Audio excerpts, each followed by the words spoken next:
Hello there, my name is Beth Cairns Cooper, and I did this project for the gift exchange at work as part of our Women in Actions group. And this is just a piece of spalted maple that I stole from my parents' wood pile.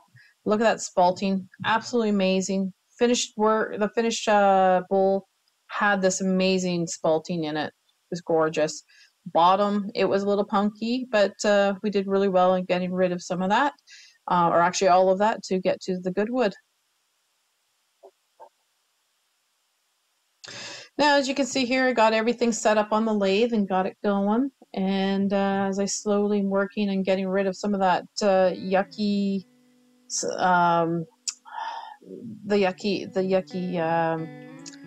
bad wood, that the punky wood that is in the bottom there. You can see as I work on that, having to adjust and just slowly working. It looks like I'm going a lot faster than I really am, but I sped this up around eight times so that you're not watching hours and hours of video. So I tried to speed this up and cut out some of the insignificant parts. And just checking the sharpness of my bowl gouge. You're going to see that I'm going to sharpen it a few times. Here we go. I only have the one 5/8 bowl gouge. I do have a smaller one, but I do prefer the 5/18 or 5/8. You know, eventually I'll pick up a couple extra bowl gouges where I can sharpen them all up and just switch from one gouge to the next. But unfortunately, I haven't yet been able to do a good collection. I have other tools I want to get before I get a second bowl gouge. And you'll see as we continue to work and develop the shape and round this piece of wood out.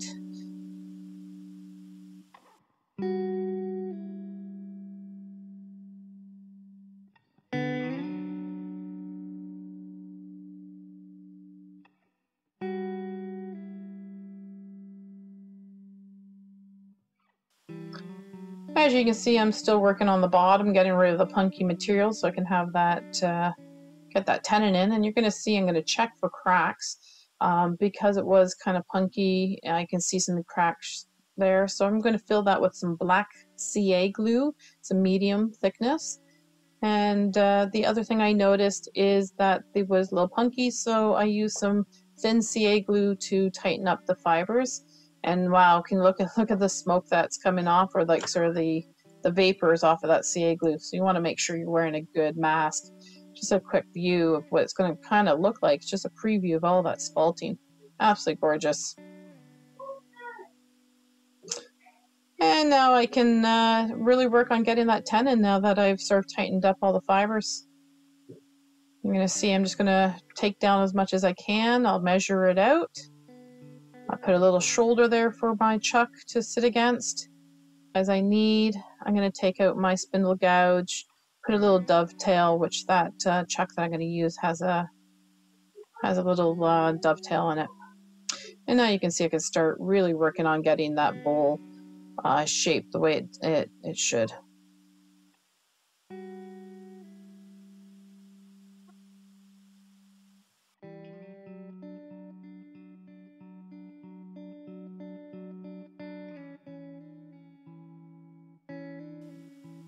And you're going to see, you know, I'm doing a nice little push cut, but the thing is this is a natural edge, and I did find that the top part was a little punky, so I had to go from a different direction.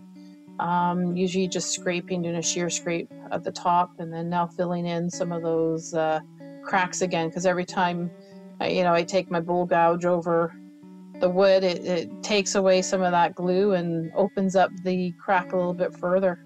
So I'm just constantly checking to see if I need to fill those cracks in first.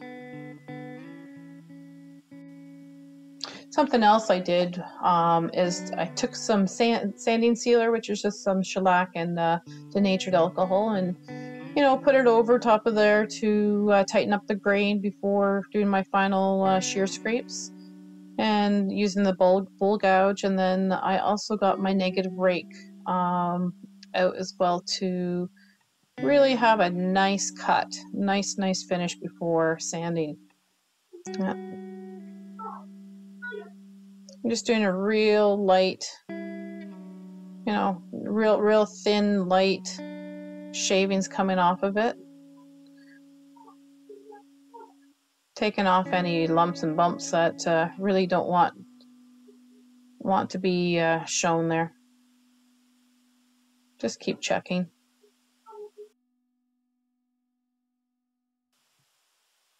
Here's just a quick glimpse of the bowl before I start sanding. And I'm going to power sand with my handy dandy drill, but I start at 80, 120, 240, or 180, 240, 320, 400, and 600. So here you can see that I'm using the drill, and I put the drill in both reverse and forward, and I go through the grits. I'm not going to show every single one of them. I just this is the original. This is the 80 grit, and I spend a little bit more time in the lower ones. It sort of has more of a cutting action, and I can really get through any of the tear out. And I'm just going to constantly check. Now, once I get through those up to around 320, 400, I like to clean off the bowl with some denatured alcohol, which brings up the fibers for those higher grits, the 400 and 600 grits. After I finished all of that, I blow out any extra dust, clean it up again with some denatured alcohol, and in this case I have also put a little sanding sealer, and I'll denip that after it's dried. And then I'm going to finish the sanding with Triple E Ultra Shine. It's a cut and polish wax, which brings the finishing up to around a 1500 grit, and really makes it smooth and polished. And I work on making sure that I take all the wax off. And this is where you get a real good idea of like the wood and how beautiful it is. And I will clean it off with some denatured alcohol again, just because the final finish really does not like wax. It doesn't like to stick very well to wax. So, and now it's time to remove that little nub that's attached to the tenon, and I'm going to take that off with my Japanese knife. However, it just doesn't seem to be going, so I'll go up to a bigger one.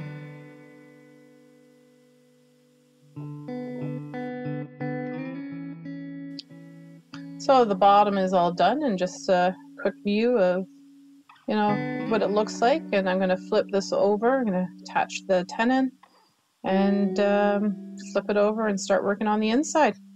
It's just getting it centered, really working, making sure that the everything is on nice and tight.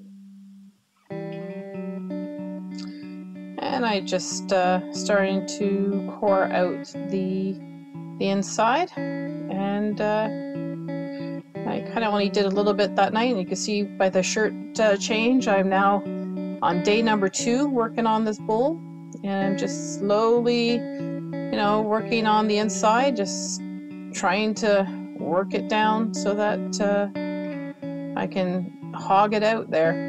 Now what I like to do is I like to kind of work on establishing a perimeter, work that little bit down, and then do the next step.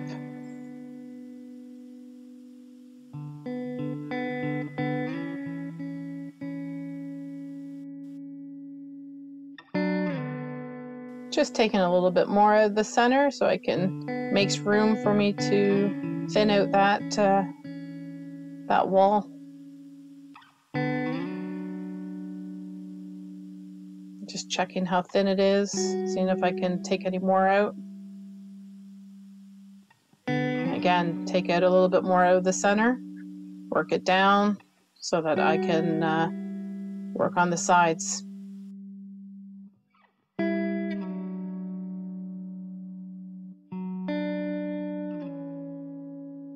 I got to try to figure out how to get better lighting, because my light make it very difficult to actually see what I'm doing. Sharpening, nice sharp bull gouge definitely makes for easy work. And back I go, working on the side.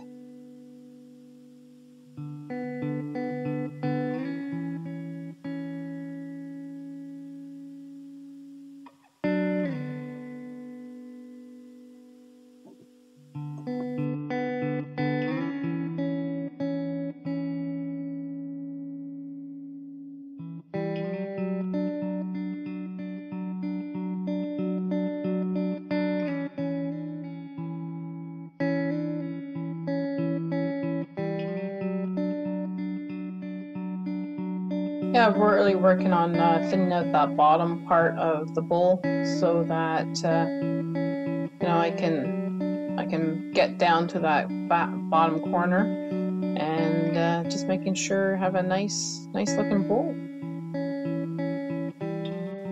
I had a bit of a catch, so just realigning and adjusting the bowl to get it to run smooth again. And back I go.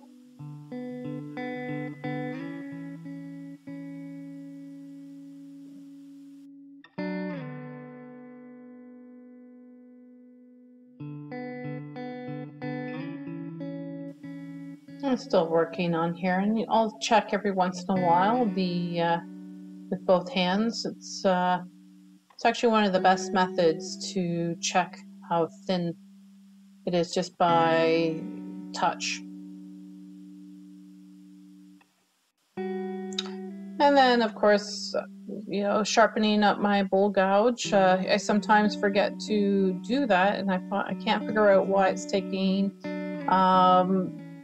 so taking me so long to get through the wood. And a lot of times it's because I have a dull tool. So just sharpened it up and did a couple last scrapes and before moving over to this scraper.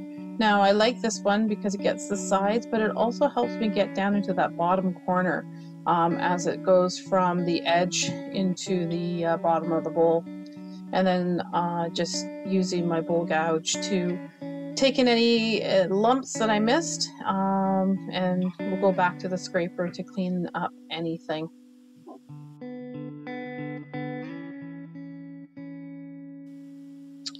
And I'm just getting it, taking out some lumps and bumps until I like everything that's there. And now I'm just sharpening up my negative rake scraper that will do the bottom and some of the side here. And I really like this scraper. Does a beautiful job.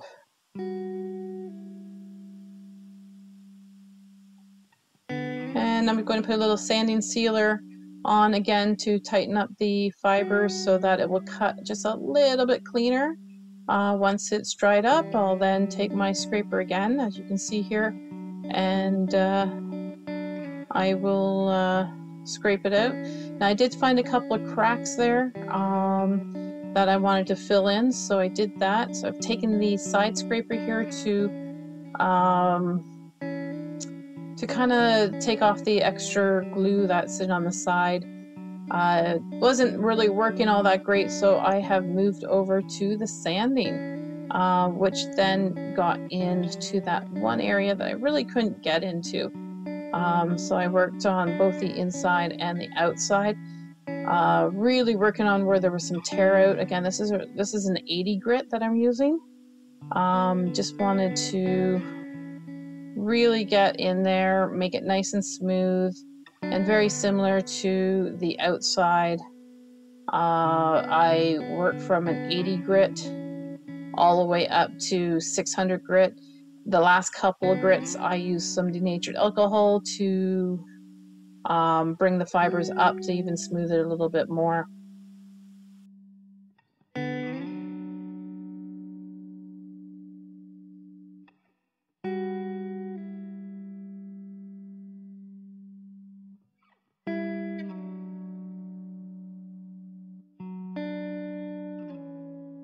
So you'll see I'm switching up over to 120, and I'm doing the outside with a 120 versus the 800 grit, and there's no reason for me to use the 80 grit on the outside since I had already sanded up to 600 grit. So I just needed to remove the excess glue that I put to fill up some of those cracks that came out with the turning of the inside. So just again working all the way through the grits and stopping to do the natural edge because I can't do that with the lathe running.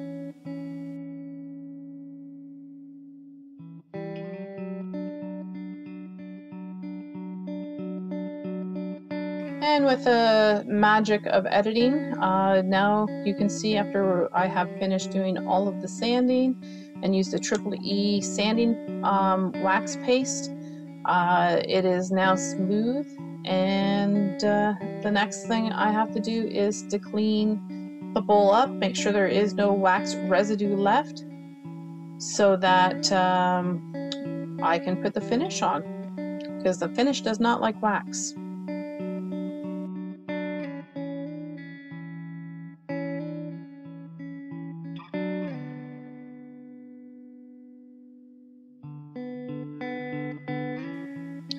Now the bowl is all clean and clear of any wax. This is my favorite part, is that first layer of finish. I like to use the General Finishes salad bowl finish. This one here does say that it is food safe, so food can touch it. But I like the way that this shines after a few coats, and it gives it a nice hard finish. But yeah, look at the grain and the spalting, all of that coming out as you do this. It's one of my favorite parts, and I'll put depending on the wood, I will put you know, around 3 coats. This one here took a couple extra because it was really dry. So I think I put 4 coats of finish on this bowl. Put a real good thick coat on the first one, and in between each coat, I would buff it down with some 4-knot steel wool. Clean off, give it a blow with the air compressor, wipe it down with some denatured alcohol, and then put another coat of finish, and every 12 hours between each finish. And you can already see, you know, this is just soaking up the finish, but it's just such a amazing figure in this wood.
Yeah, just making sure that the spots where it sucked up it really fast, I made sure I had some more finish on it.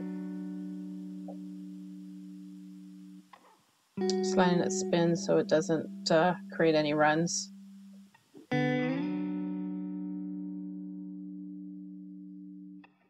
And just giving you a closer view, better camera angle. Just beautiful. Can't believe that this was a piece of firewood.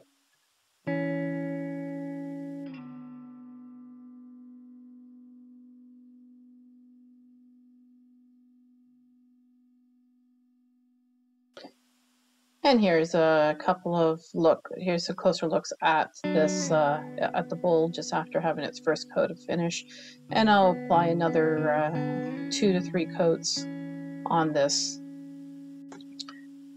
Well, it's been a couple of days, and now I'm going to remove the tenon by putting it on a little jam chuck with a skid pad that will keep it from getting scratched. And I just have to get it centered, and once I have it centered, I'll take some very light cuts using my spindle gouge as I slowly take away the tenon.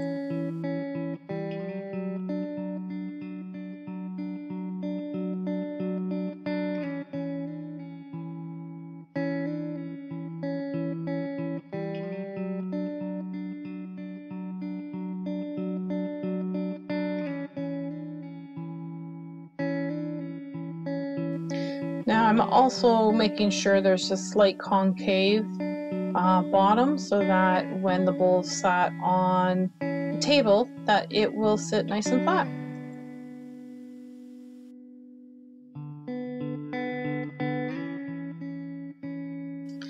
Well, now that we've gotten to the end here, we're ready to take my little Japanese knife or Japanese saw and take that little nub off, and I shall use my sanding pads on my drill to finish off the bottom.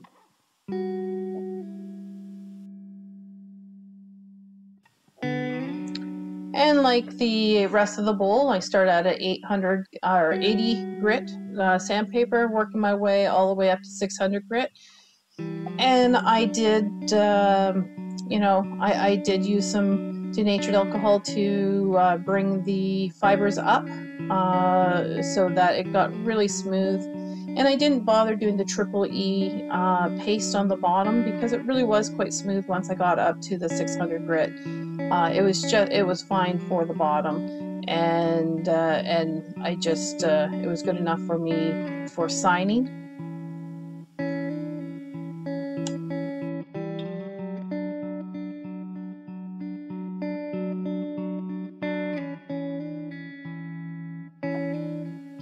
And I like to write on the wood what type it is. So this was spalted maple. The tree was taken down in Innisfil.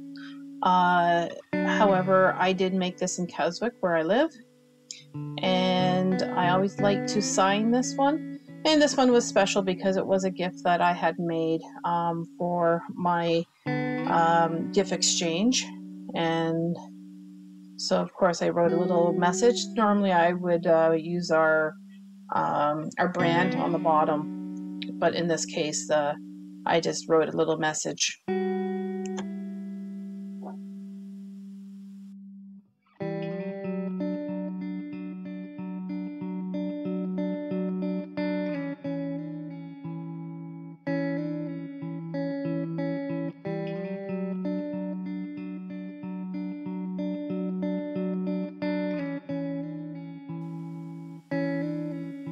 And of course, you have to put the finish. So I put 2 coats of finish on this one. I put 3 coats of finish. You'll see the first one as prepare to get the salad bowl. I keep it in these stock block bags.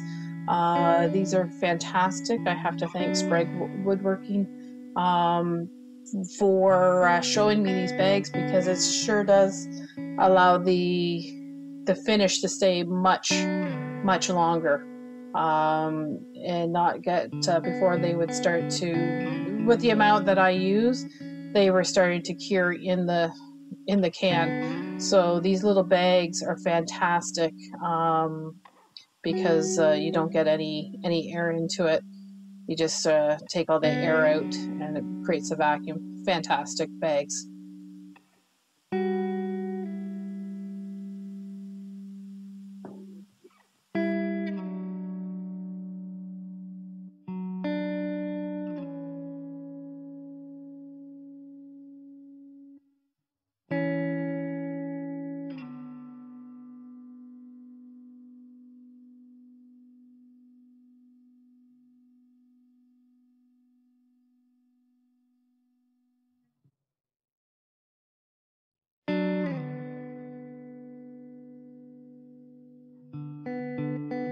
And here are some pictures of the final product.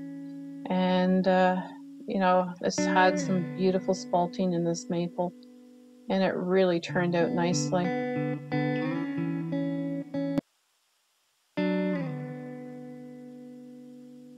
Nice natural edge bowl.